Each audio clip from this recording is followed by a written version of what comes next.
भगवान विष्णु जी और सौभाग्य और धन की देवी माँ लक्ष्मी जी के साथ मृत्युलोक भ्रमण की कथा का अमृत पान करेंगे। परमेश्वर के 3 मुख्य स्वरूपों में से एक भगवान विष्णु जी का नाम स्वयं ही धन की देवी माँ लक्ष्मी जी के साथ लिया जाता है। शास्त्रों में कथाओं के अनुसार माँ लक्ष्मी जी हिंदू धर्म में धन, संपदा, शांति, सौभाग्य और समृद्धि की देवी मानी जाती हैं। माता लक्ष्मी जी भगवान श्री विष्णु जी की अर्धांगिनी हैं। सुख व समृद्धि की प्रतीक माँ लक्ष्मी व भगवान विष्णु जी को युगों युगों से एक साथ ही देखा गया है। यदि कोई व्यक्ति अपने जीवन में धन का वास चाहता है तो हमेशा ही माँ लक्ष्मी के साथ भगवान विष्णु की आराधना अवश्य करे।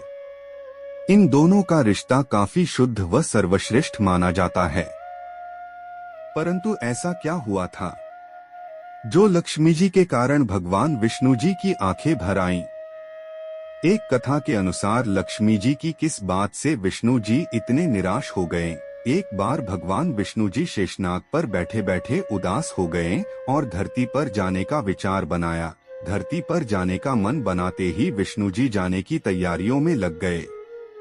अपने स्वामी को तैयार होता देखकर लक्ष्मी जी ने उनसे पूछा, स्वामी आप कहाँ जाने की तैयारी में लगे हैं? जिसके उत्तर में विष्णु जी ने कहा, हे देवी, मैं धरती लोक पर घूमने जा रहा हूँ। यह सुन माता लक्ष्मी जी का भी धरती पर जाने का मन हुआ और उन्होंने श्रीहरि से इसकी आज्ञा मांगी। लक्ष्मी जी द्वारा प्रार्थना करने पर भगवान विष्णु जी बोले, आप मेरे साथ चल सकती हो, लेकिन एक शर्त पर, तुम धरती पर पहुंचकर उत्तर दिशा की ओर बिल्कुल मत देखना, तभी मैं तुम्हें अपने साथ लेकर जाऊंगा। यह सुनते ही माता लक्ष्मी जी ने तुरंत हाँ कह दिया और विष्णु जी के साथ धरती लोक जाने के लिए तैयार हो गईं। माता लक्ष्मी जी और भगवान विष्णु जी सुबह सुबह धरती पर पहुंच गए। जब वे पहुंचे तब सूर्य देवता उदय हो ही रहे थे। कुछ दिनों पहले ही बरसात हुई थी, इसलिए धरती पर चारों ओर हरियाली ही हरियाली थी। धरती बेहद सुंदर दिख रही थी। माँ लक्ष्मी जी मंत्र मुग्ध होकर धरती के चारों ओर देख रही थीं। माँ लक्ष्मी जी भूल गईं कि पति को क्या वचन देकर साथ आई हैं। अपनी नजर घुमाते हुए उन्होंने कब उत्तर दिशा की ओर देखा उन्हें पता ही नहीं चला। मन ही मन में मुग्ध हुई माता लक्ष्मी जी ने जब उत्तर दिशा की ओर देखा तो उन्हें एक सुंदर बागीचा नजर आया। उस ओर से भीनी भीनी खुशबू आ रही थी। बागीचे में बहुत ही सुंदर सुंदर फूल खिले थे। फूलों को देखते ही माँ लक्ष्मी बिना सोचे समझे उस खेत में चली गईं और एक सुंदर सा फूल तोड़ लाईं। फूल तोड़ने के पश्चात जैसे ही माँ लक्ष्मी जी भगवान विष्णु जी के पास वापस लौटकर आई तब भगवान विष्णु जी की आंखों में आंसू थे। माँ लक्ष्मी जी के हाथ में फूल देख विष्णु जी बोले, कभी भी किसी से बिना पूछे उसका कुछ भी नहीं लेना चाहिए। और साथ ही माँ लक्ष्मी जी को विष्णु जी को दिया हुआ वचन भी याद दिलाया और फिर भगवान विष्णु जी ने दी माँ लक्ष्मी जी को सजा।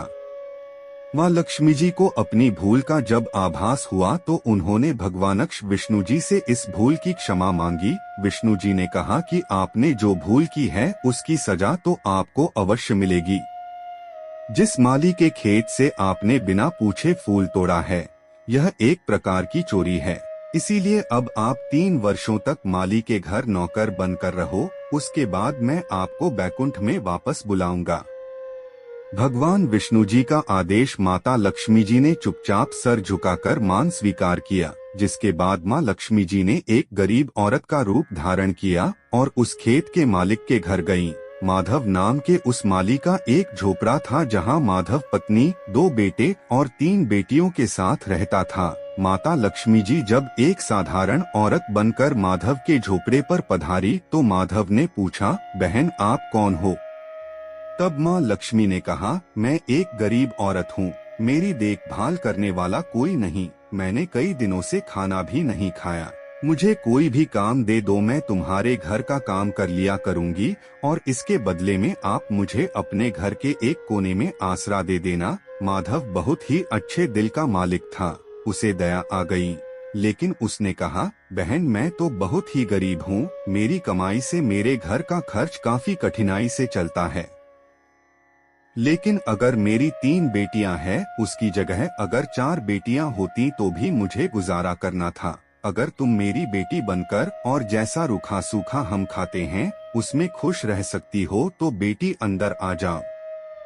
माधव ने माँ लक्ष्मी जी को अपने झोपड़े में शरण दी और माँ लक्ष्मी जी 3 साल तक उस माधव के घर पर नौकरानी बनकर रहीं।